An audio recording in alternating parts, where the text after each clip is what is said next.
Halo, apa kabar kalian semuanya? Pasti kalian semuanya sering yang namanya pakai makeup ya, apalagi buat kita yang cewek.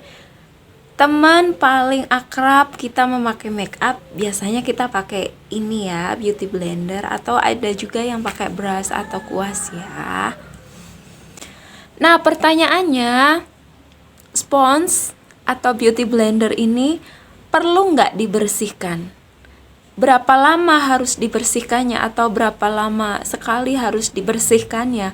Kemudian apa efeknya kalau kita pakai ini, dan juga apa efeknya kalau ini nggak dibersihin ya. Nah, di video kali ini aku akan bahas semuanya, so ikuti terus video ini sampai habis.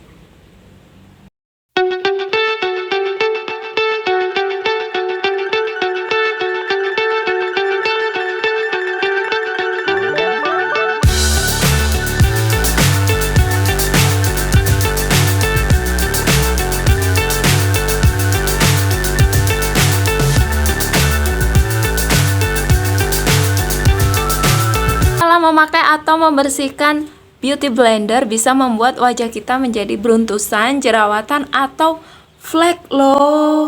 Wow. Makanya kita harus tahu cara yang benar bagaimana memakai dan membersihkan alat kecantikan yang kita beri nama beauty blender ini.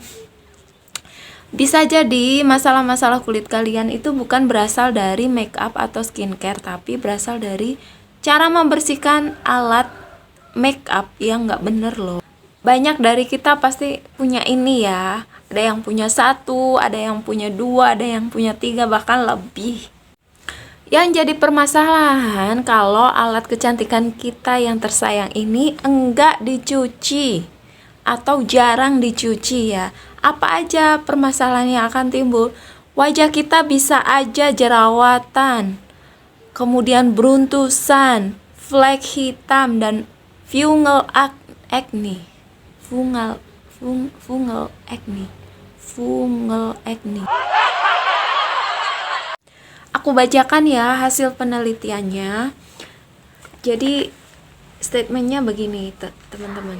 Produk make up yang digunakan setiap hari oleh jutaan orang terkontaminasi superbug yang berpotensi mematikan seperti E. coli dan Staphylococcus, kata pemimpin penelitian Emrine Bashir dari Aston University.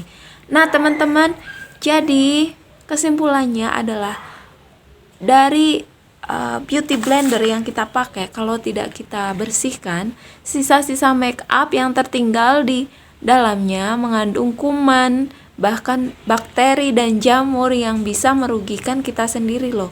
Mulai dari masalah-masalah kulit sampai masalah kesehatan juga. Wow, ngeri ya ternyata ya. Makanya harus kita bersihkan secara rutin ya beauty blender kita. Nah, caranya bagaimana? Cara mencucinya juga khusus, jadi tidak sembarangan. Bukan kita harus tahu caranya ya. Nanti akan kita kupas di bagian akhir. Apalagi ya kalau kita pakai beauty blender, banyak yang kita basahin dulu kemudian baru kita pakai untuk merapikan makeup kita. Nah, kadang banyak dari kita yang pakai jasa makeup artis ya, kenapa kita jerawatan kadang habis pakai jasa makeup ya. Bukan berarti dari skincare-nya atau dari makeup yang kita pakai ya, tapi dari alat makeupnya. Kenapa? Karena alat makeup yang dipakai dari satu wajah berpindah ke wajah yang lain. Jadi bakteri dari satu orang berpindah ke orang yang lain. Nah, tata rias itu kan biasanya habis dipakai kemudian pindah langsung ke wajah yang lain kan. Kadang nggak dicuci ya. Repot juga kalau harus nyuci kan. Bakteri yang berpindah itu bisa menyebabkan beruntusan, jerawat, dan fungal acne yang aku bilang tadi. Apalagi kalau beauty blendernya kita basahin kemudian kita pakai, itu jadi tempat yang nyaman buat tumbuhnya jamur di situ ya. Contohnya kita pakai BB cream, itu kan bentuknya cair kemudian berminyak ya, ada kandungan minyaknya di dalam. Kemudian kita pakai dengan beauty blender. Nah, sisa-sisanya tertinggal di beauty blender ini, akhirnya timbul jamur di situ. timbul jamur dan bisa menimbulkan berbagai masalah kulit. Ini kalau dilihat dengan mikroskop ya, ini ada bakteri dan ada jamurnya. Wah. Lalu pertanyaan berikutnya, berapa kali ini harus sering dicuci? Nah, menurut Dr. Richard Lee, sebenarnya idealnya setelah dipakai ini harus dicuci ya. Harus dicuci setelah dipakai, tapi repot juga ya kalau habis dicuci kemudian habis dipakai langsung dicuci, agak repot ya. Paling enggak 3 hari sekali, 2-3 hari sekali, 3 hari sekali ya. Ini harus dicuci dan dibersihkan. Bagaimana cara mencuci yang benar? Cara mencucinya tidak bisa dengan cara biasa ya. Kenapa? Karena produk-produk kecantikan yang biasa kita pakai, contohnya BB cream atau CC cream itu bahan-bahannya itu selain basah juga oil base, mengandung oil, jadi tidak bisa dibersihkan hanya dengan air saja. Nah, jadi bagaimana caranya? Harus double cleanse juga ya, nggak bisa pakai air saja atau pakai sabun biasa, nggak bisa ya, harus dibersihkan secara double cleanse juga, karena wajah kita juga dibersihkan secara double cleanse ya teman-teman. Kita nggak bisa hanya pakai satu pembersih aja, facial foam aja contohnya, itu nggak bisa. Kenapa? Karena sisa make up akan masih tertinggal di wajah.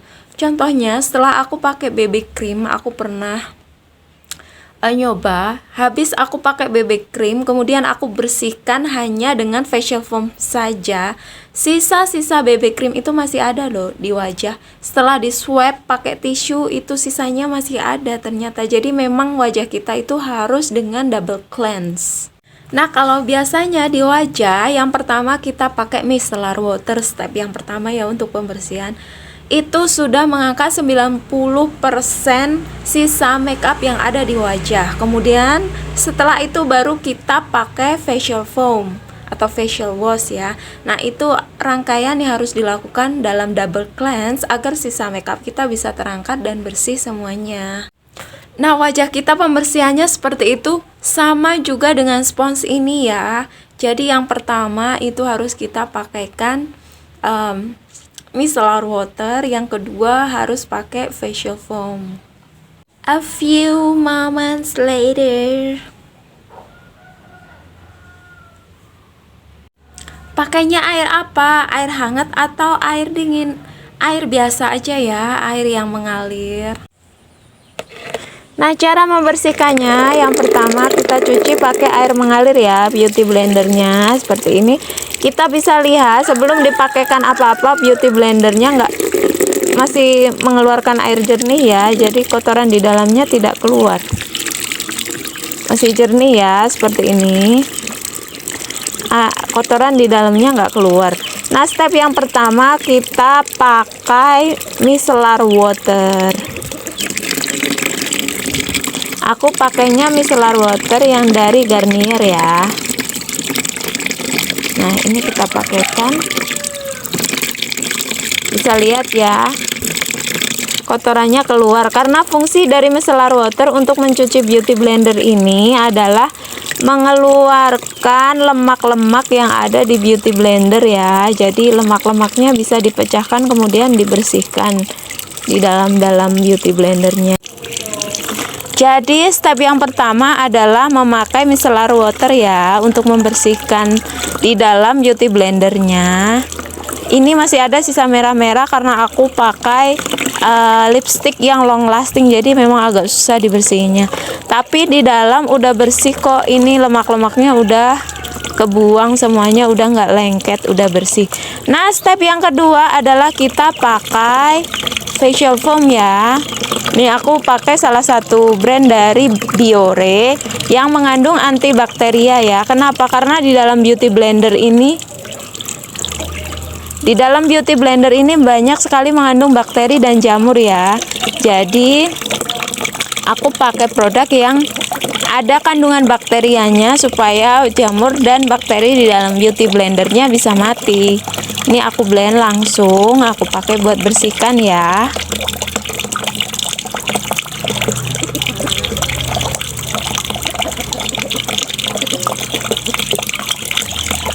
setelah lemak di dalam beauty blender dipecahkan pakai micellar water, nah fungsi dari facial foam ini mengangkat sisa-sisanya ya. Jadi yang masih tertinggal dia bersihkan sampai ke dalam-dalam. Sambil kita bilas dengan air mengalir. Nah, ini bisa kalian lihat udah jernih ya. Ini tandanya udah bersih kalau udah jernih. Jadi kotoran-kotoran sisa-sisa makeup yang ada di dalam beauty blender ini sudah terangkat keluar. Dan tada, ini hasilnya. Karena ini nggak baru ya, jadi masih ada sisa-sisa makeup. Tapi ini di dalamnya udah bersih ya, karena kita udah pakai 2 step tadi. Untuk kalian yang mau nambahin pakai micellar water lagi setelah pakai facial foam, silahkan ya. Itu bisa lebih membersihkan lagi dalam bagian dalam dari beauty blender ini, karena di dalam itu semakin kita tidak serius dalam membersihkannya atau semakin kita tidak lama dalam membersihkannya, kemungkinan juga masih tertinggal bakteri atau jamur loh di dalam. Nah, pertanyaan selanjutnya, boleh nggak cuci spons ini pakai rinso atau mungkin pakai sabun colek atau pakai pembersih piring ya? Nah, itu nggak boleh ya. Kenapa? Karena memang pembersih piring atau rinso itu dipakai untuk mencuci baju atau piring ya. Sedangkan ini kan beauty blender untuk wajah kita. Beda ya antara piring dan wajah kita atau beauty blender. Nah, aku saranin kita pakai pembersih yang mengandung banyak antibakterialnya. Apalagi yang paling bagus itu yang mengandung antibakteria yang sesuai dengan bakteri yang ada di wajah ya, atau jamur yang ada di wajah ya. Karena itu bisa sangat efektif kita dalam membersihkan beauty blender ini. Jadi apabila kita pakai sabun cuci piring atau rinso efektif enggak? Enggak ya, jangan lakukan itu. Don't do it. Lalu next, masalah berikutnya bagaimana cara mengeringkannya? Apakah perlu dijemur di bawah matahari? Enggak perlu ya, karena kalau kita jemur di luar ruangan atau di terik matahari langsung bisa aja dia terkontaminasi bakteri yang lebih banyak ya. Atau kadang juga lapisannya bisa rusak kalau terlalu lama dijemur dengan sinar matahari ya. Lalu bagaimana cara yang benar untuk mengeringkannya?